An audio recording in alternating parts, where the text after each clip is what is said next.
Good morning. Today I'm going to write like Maya Angelou. So I'm going to make myself some breakfast and coffee, and then I'm off because according to my research, Maya often rents a hotel room or almost every day. So I need to get ready and leave soon. Margaret Annie Johnson was born in St. Louis in Missouri on April 4th, 1928. She became a poet and writer after a string of odd jobs during her young adulthood. Angelou was also an actress, writer, director, and producer of plays, movies, and public television programs. In 1982, she was named the first Reynolds Professor of American Studies at Wake Forest University in Winston-Salem, North Carolina. Aside from being a remarkable novelist and poet, Maya Angelou was an incredible strong woman. To this day, her story serves as an inspiration for female leaders across the globe. One of Maya's famous quotes says, "There is no greater agony than bearing an untold story inside you." Angelou's life experience can hardly be matched, but it can teach us a whole lot. Welcome to Hotel Mama and Papa, of course. I didn't rent a real hotel, but my parents are away, so I've got their whole house to myself, and I'm going to work from here today. According to Maya's writing routine, she is at her hotel room from about 7 to 2 in the afternoon. My parents have a lovely little office here, so I'm going to make this my writing space for the day. It is currently 7 o'clock, so we'll set everything ready. There's a funny little thing I discovered about Maya Angelou. In one of her interviews, she said, "I also wear a hat or a very tightly pulled head tie when I write. I hope by doing this I will keep my brains from seeping out of my scalp and running in great grey blobs down my neck, into my ears and over my face." Well, I don't have a head tie, but I've got my bands with me. So I'm going to do my hair first in a tight bun. So I think it's close enough. Well, I think that's it for today. When Maya went to the hotel to write, she brought along a few things. She said a few times that she would bring a yellow pad to write by hand. That's not what I'm going to do. I'm going to type on my laptop. But I did bring a little journal, so if I want to write longhand, then I can choose to do that. She also would bring a dictionary.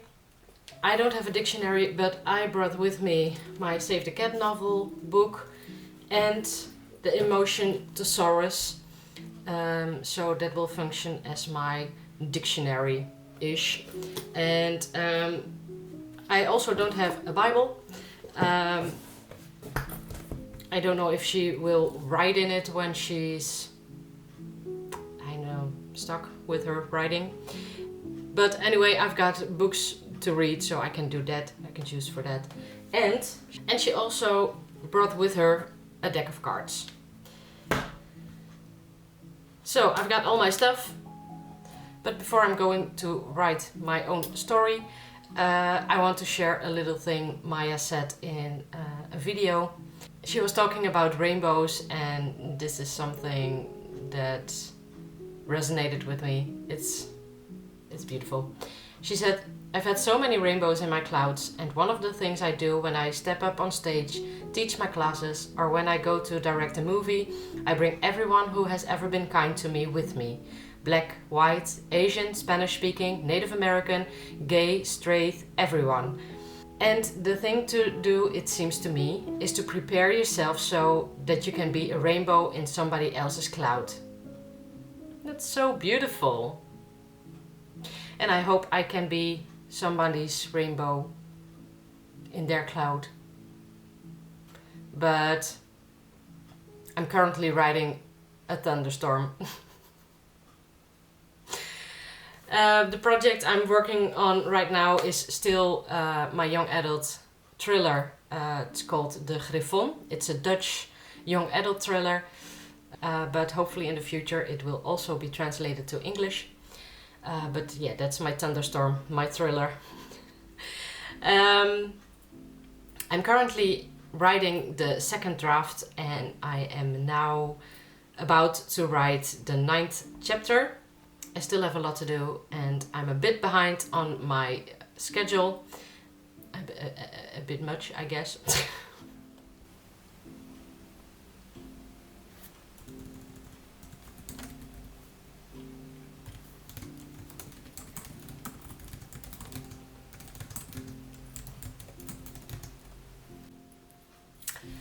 It's almost 9 o'clock, and my writing is going very well. What I've read is that Maya tracked the time that she was writing, but I also count the words that I've written. Like I said, I'm rewriting my story now, and the 2 chapters I've rewritten right now. I wrote 411 words. So yeah, it's going great. And oh no. Oh no. I forgot one crucial thing. I left my laptop charger at home. Oh no. And my battery is half empty or half full. Okay, so I still have a lot of hours to write, to work, and yeah, okay. How am I going to do that? I will figure that out.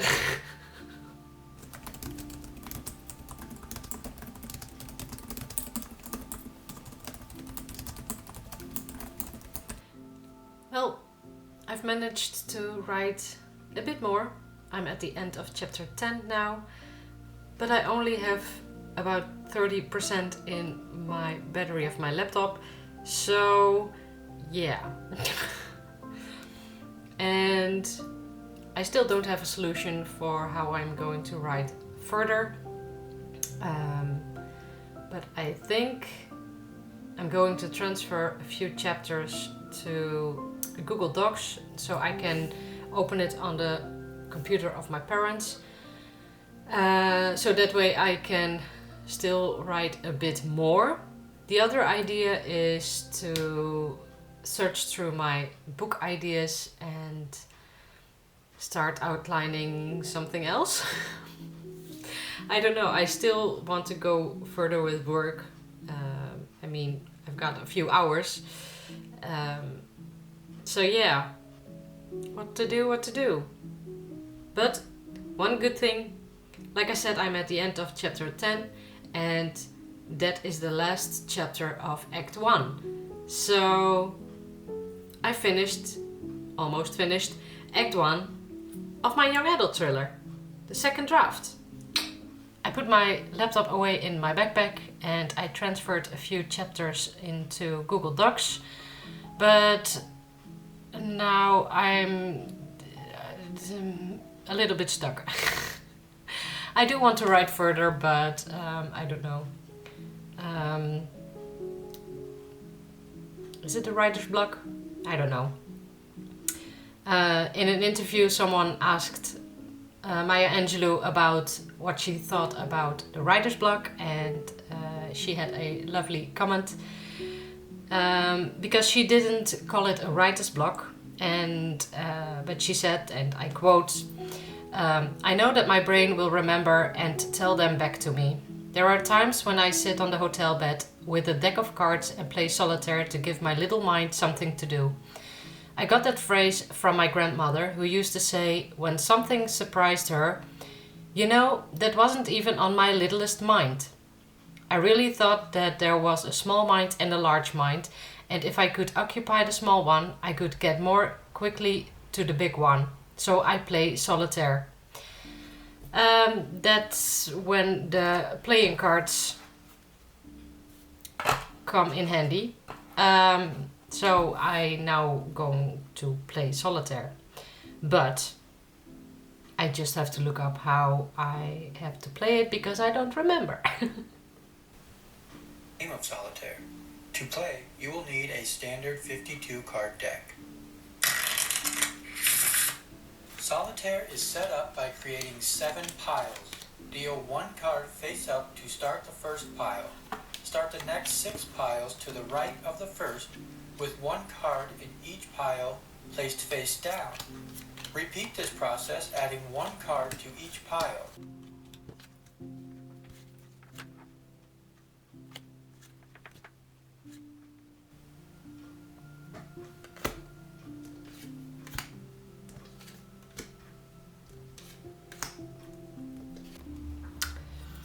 I played a few rounds of solitaire and that was quite fun.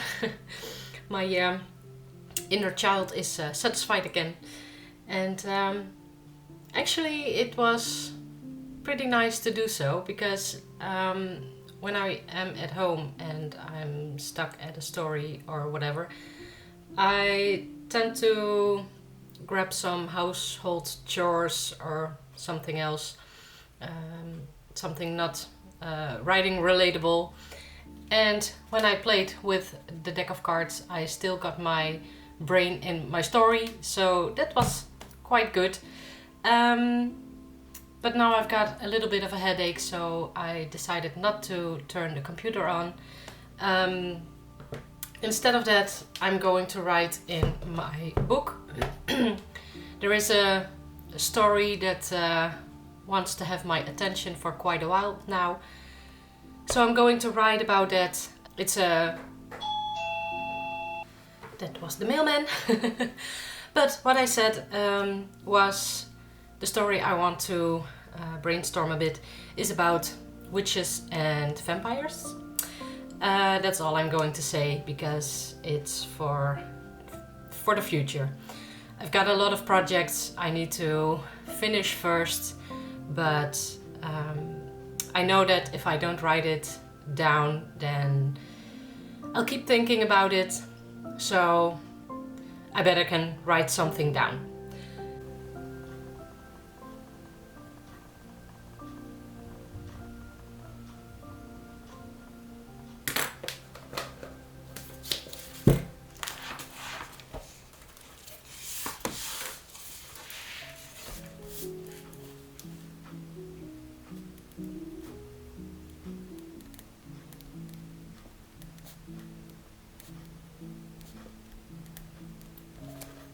Well, that was fun.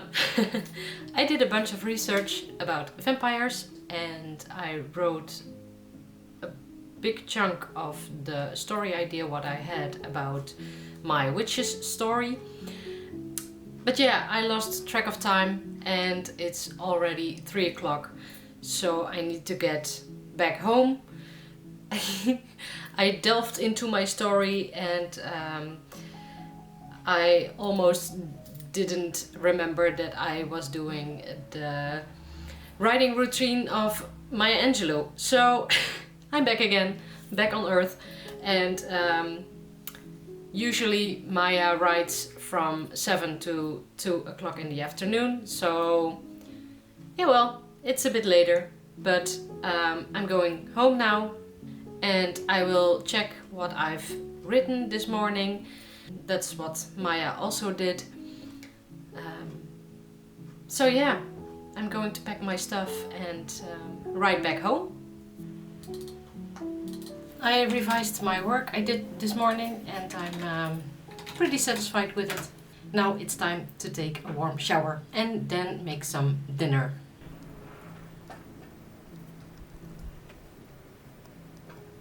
And that concludes my day as writing like Maya Angelou.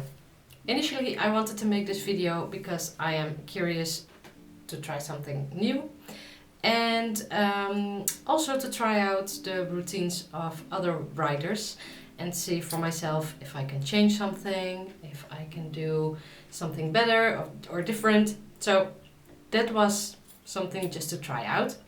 Although I only had 1 day to film this challenge, I'm glad I did it because I learned a lot, not also about a new writing routine, but also about who Maya Angelou was.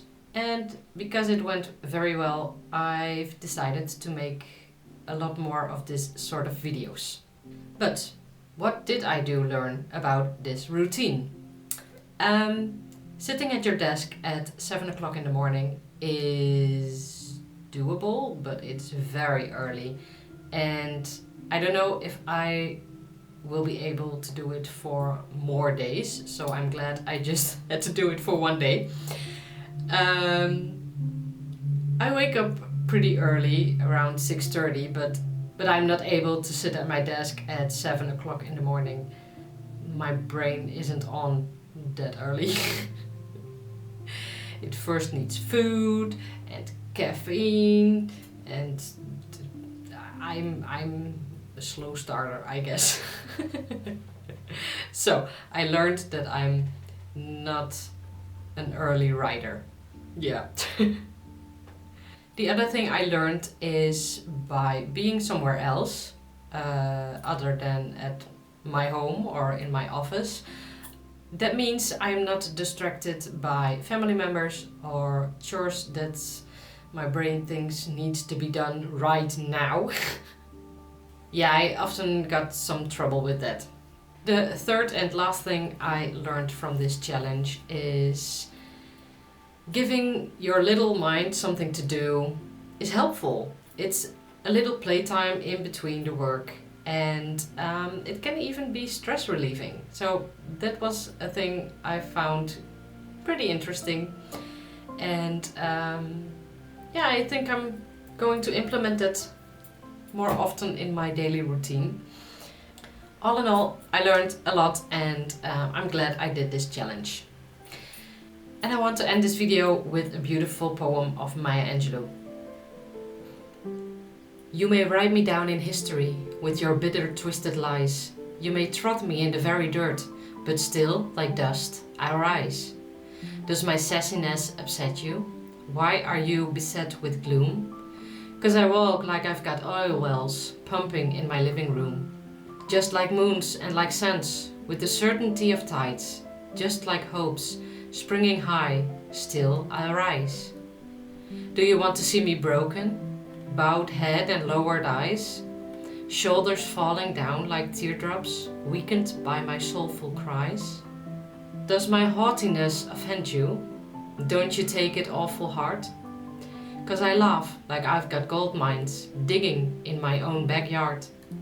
You may shoot me with your words, you may cut me with your eyes, you may kill me with your hatefulness, but still, like air, I'll rise. Does my sexiness upset you? Does it come as a surprise that I dance like I've got diamonds at the meeting of my ties? Out of huts and history's shame, I rise. Up from a past that's rooted in pain, I rise. I am a black ocean, leaping and wide, welling and swelling, I bear in the tide. Leaving behind nights of terror and fear, I rise. Into a daybreak that's wondrously clear, I rise. Bringing the gifts that my ancestors gave, I am the dream and the hope of the slave. I rise, I rise, I rise.